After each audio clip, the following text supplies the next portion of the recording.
हिंदवी स्वराज्याचे सरसंस्थापक छत्रपती शिवरायांना मानाचा मुजरा करतो। भारतीय राज्यघटनेचे शिल्पकार भारतरत्न डॉक्टर बाबासाहेब आंबेडकर यांना मानवंदना अर्पित करतो। आज ज्यांच्या दर्शनाच्या ओढीने आपण सर्व लोक या ठिकाणी आलो आहोत आणि आपल्या भक्ताकरता 28 युगांपासनं जे एका विटेवर उभे आहेत असे भक्तवत्सल आपल्या सर्वांचे आराध्य दैवत, महाराष्ट्राचे आराध्य दैवत पांडुरंगांच्या चरणी मी नतमस्तक होतो। आज या ठिकाणी मंचावर उपस्थित असलेले आपल्या या मंदिर समितीचे सहअध्यक्ष गहिनीनाथ महाराज औसेकर, आपले पालकमंत्री ज्यांनी अतिशय सुंदर नियोजन या वारीचं केलं ते श्री जयकुमार गोरेजी, सौ वहिनी, आमचे सहकारी श्री गिरीश महाजनजी, आकाश फुंडकरजी, समाधानदादा अवताडेजी, सुरेश खाडेजी, माझी पत्नी अमृता फडणवीस, मानाचे वारकरी सन्माननीय बाबासाहेब माने, सौ प्रभावती माने, श्री कार्तिकेयन, श्री कुशाल जैन, या ठिकाणी उपस्थित मंदिर समितीचे सर्व पदाधिकारी, सर्व सन्माननीय आमदार, विभागीय आयुक्त, आयजी, एसपी, सर्व वरिष्ठ अधिकारी आणि उपस्थित सर्व वारकरी भगिनी आणि बंधूंनो, आज आपल्या सर्वांकरता आनंद सोहळा आहे। आषाढीच्या निमित्ताने पांडुरंगांची पूजा नुकतीच आपण केलेली आहे आणि त्याचसोबत 3 दिंड्या ज्या निर्मल अशा पद्धतीनं विचारही निर्मल आणि आचारही निर्मल अशा या 3ही दिंड्यांचं देखील आपण स्वागत केलंय। मानाचे वारकरी बाबासाहेब आणि सौभाग्यवती प्रभावतीताई यांचे स्वागत आपण केलं आहे आणि मला असं वाटतं की यावेळी वारीने एक नवीन उच्चांक गाठलेला आहे। मगाशी गहिनीनाथ महाराज 12 ते 15 किलोमीटर म्हणाले, पण काल मी ज्यावेळेस माहिती घेतली त्यावेळेस 25 किलोमीटरपेक्षा जास्त यावेळी भक्तांची रांग ही त्या ठिकाणी तयार झाली। पण त्यांची व्यवस्था अशी केली आहे 25 तास दर्शनाला लागले तरी कोणीही नाराज न होता, न थकता त्या ठिकाणी आनंदाने विठ्ठल नामाचा गजर करत हे दर्शन घेतायत आणि जगाच्या पाठीवर हा अतिशय अनोखा अशा प्रकारचा सोहळा आहे की ज्या ठिकाणी कुठल्याही निमंत्रणाची आवश्यकता नाही।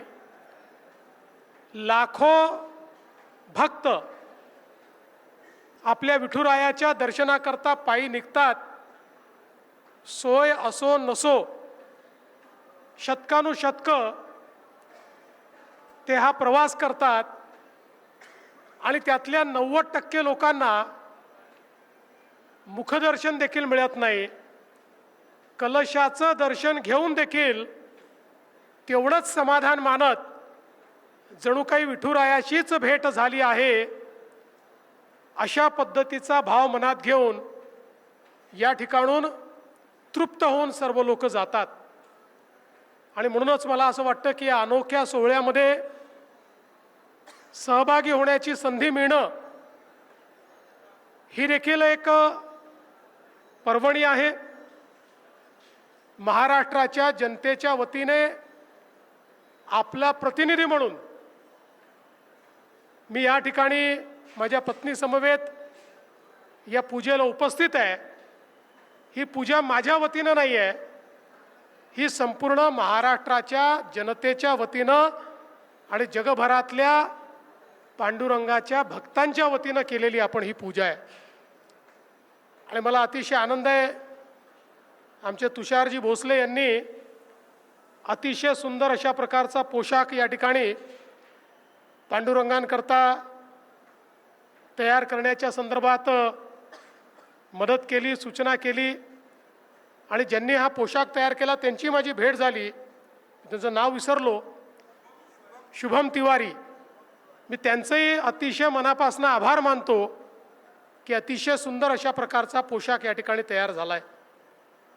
खरं म्हणजे येणारा वारकरी हा शेतकरी आहे, तो शेतमजूर आहे, तो बारा बलुतेदार आहे, तो उद्योजक आहे, तो सर्व प्रकारच्या क्षेत्रातनं येणारा वारकरी आपल्याला या ठिकाणी पाहायला मिळतो.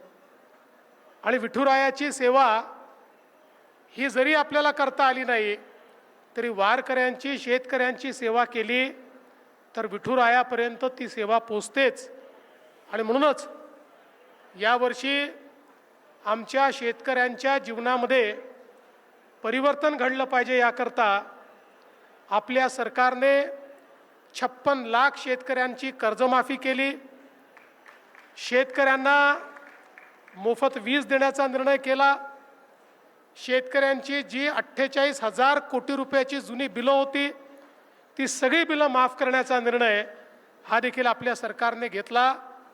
आणि पांडुरंगाकडे येताना तो समाधानाने आला पाहिजे अशा प्रकारचा प्रयत्न आज आपल्या सरकारच्या माध्यमातून आपण करतो.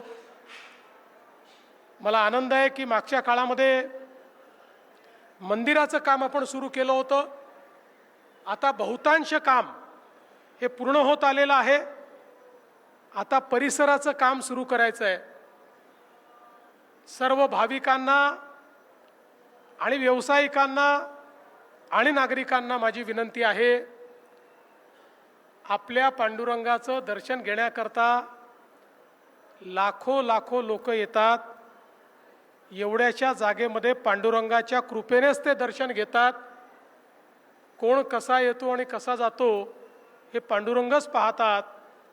पण आता ही वाढती सगळी भक्तांची मांदियाळी पाहिल्यानंतर या ठिकाणी आता मोठी जागा तयार करणं गरजेचं आहे. आणि यावर्षी ते काम आपल्याला सुरू करायचं आहे.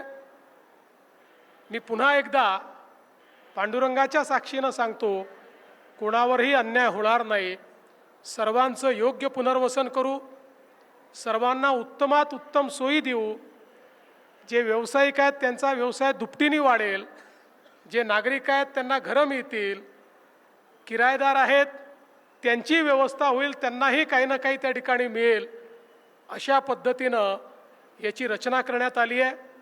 आणि मला विश्वास आहे की पुढच्या 2-2.5 वर्षामध्ये या कॉरिडॉरचं काम या ठिकाणी पूर्ण झाल्यानंतर कितीही भाविक आले तरी अतिशय उत्तम व्यवस्था या ठिकाणी असेल. चंद्रभागेचं पाणी हे स्वच्छ असेल. याही वेळी पालकमंत्र्यांनी वाळवंटामध्ये अतिशय सुंदर व्यवस्था केल्यामुळे तिथला कचरा गेला, तिथली विष्ठा गेली, तिथल्या सगळ्या घाणीचं साम्राज्य हे पूर्णपणे गेलं. आणि अतिशय सुंदर जो आपण अभंगांमध्ये ऐकलेला वाळवंट आहे तो वाळवंट आपल्याला पुन्हा एकदा पाहायला मिळतोय. मला विश्वास आहे की आम्ही सगळे लोक ही जी सेवा करतो ही सेवा विठ्ठल स्वीकारतील आणि त्यांचा आशीर्वाद आपल्या सर्वांना सदैव मिळेल अशीच आज या निमित्ताने त्यांच्या चरणी प्रार्थना करतो. आपल्या सर्वांचं अतिशय मनापासनं या ठिकाणी स्वागत करतो. सर्व विठ्ठल भक्तांना आषाढीच्या या पर्वाच्या मनापासून शुभेच्छा देतो.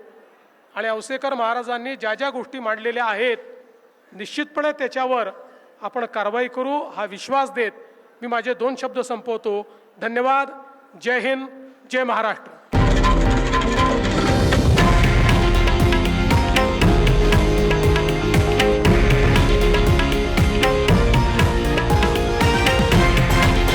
हे आहे देशातील नंबर 1 न्यूज नेटवर्क आणि आपण पाहत आहात TV9 मराठी, एकमेव.